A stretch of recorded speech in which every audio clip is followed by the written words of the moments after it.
Okay.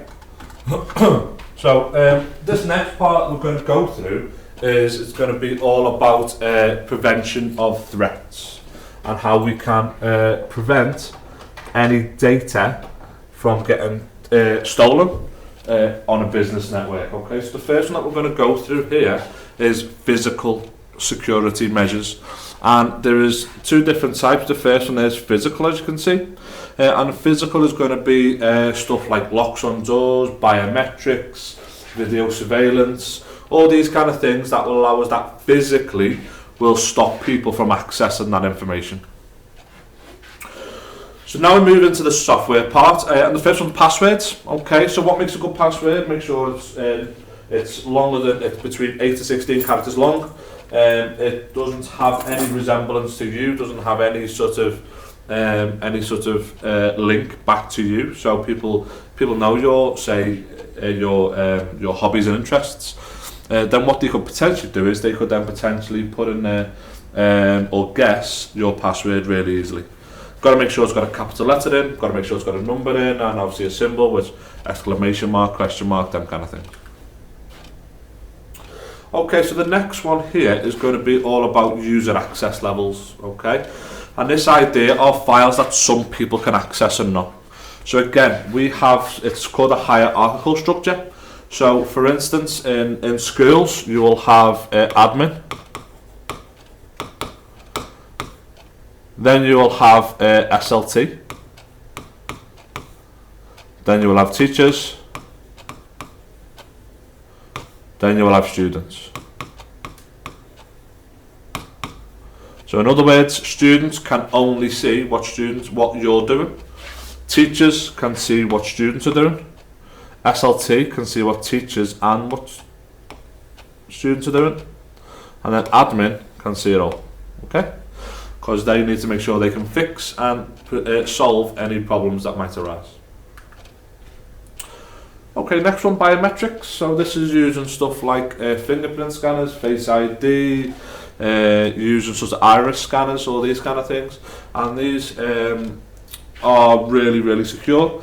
The reason why they are secure is because people will have a unique ID on them, which is maybe the fingerprint, might be the eye colour, it might also be the shape of the face, the bone structure in your face, and then that means that this will protect against any access that might arise. Okay, the next one is going to be two-factor authentication. This is where if you sign up for something, it will say we've emailed you a code, please type the code in. Just so they can see to make sure who you say you are is actually you. And they do that through email. They sometimes even ring you and say type this code in. And that way then it's two-factor authentication because they are asking for two types of data. Okay, the next one here says firewall. Okay, now there's two different types of firewall. One's called software, one's called hardware. So this is basically acts as like a filtering system.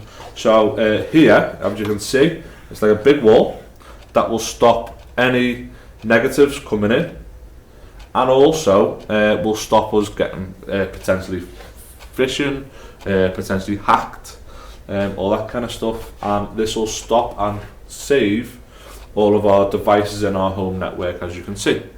So the first one says it's a software firewall, and a software firewall can actually run on an individual computer. You can just get this opened up and it will actually, if we go back to here, it will actually just be there. Okay, so it will actually on the computer, but it'll just stop that one device there. Okay, whereas obviously a hardware device, hardware firewall will be here, and it'll sit in between the internet and that network. So again, depending on what kind of network you've got, whether it is a home network or whether it is a work network, depends on what type of firewall you have. The next one we've got is antivirus. Now antivirus, this is basically software designed to identify and remove pieces of or viruses. Okay, and what these do is key ones, McAfee, Norton. These actually scan your computer on a daily basis or a regular basis. Now you can set it as the user, so you can say, I want you to scan this. I want you to scan this in, I don't know, say every day, for instance. If you don't scan it every day, then what you'll find is that because it doesn't get scanned every day, you might want to say every week or every month or something like that. The next one is device hardening. So if you see something that will say device hardening, this is basically taking measures to make a system more secure. So this is trying to make sure we've got locks on the phones, for instance. So in the Apple Store, for instance, there is actually locks on the phone, so you can still use them, but you can't take them away because big alarms will go off. Again, it's just making that device harder to get, harder to steal, harder to hack. Okay, next one is encryption. Now, encrypted data is extremely hard to hack. Okay, what will happen is it'll scramble the data. So while it's being sent or while it's being stored, the data will be scrambled. So even if somebody does get it, it will mean nothing to them really. Okay, and this uses something called a cipher. So this is just a real basic way of encryption, where we use an encryption key. If you want to read up in and around this topic, maybe look at The Imitation Game, which is a film, and that uses ciphers. If you just type in Caesar's cipher, you will actually be able to read up in and around how it's actually done, just to improve your knowledge. Okay, so ethical hacking. This thing called ethical. Okay, if we ethically hack, we are doing it for a good reason. So if we ethically hack a business, for instance, what we're actually doing is we're being hired to try and test a network. We're going to try and hack it, we're going to try and get into it, try and get data. If we do, then the hacker, whoever it is, will actually let the company know what they have found and how they have got in. So then the company can then go, right, okay, here's a weakness in our network, we need to improve that. So we went from white hackers to now grey hackers. Now this basically it does the same as a white hacker, but it will try and send a virus, it will try and send ransomware, for instance, randomly. Okay, so whereas a white hacker will know when it gets done, a grey hacker will just do it, and if they get in, they will then let the business know. Okay, so again, if you imagine this being quite random, this being sort of a sort of, this is what day we're doing it, here's what I found.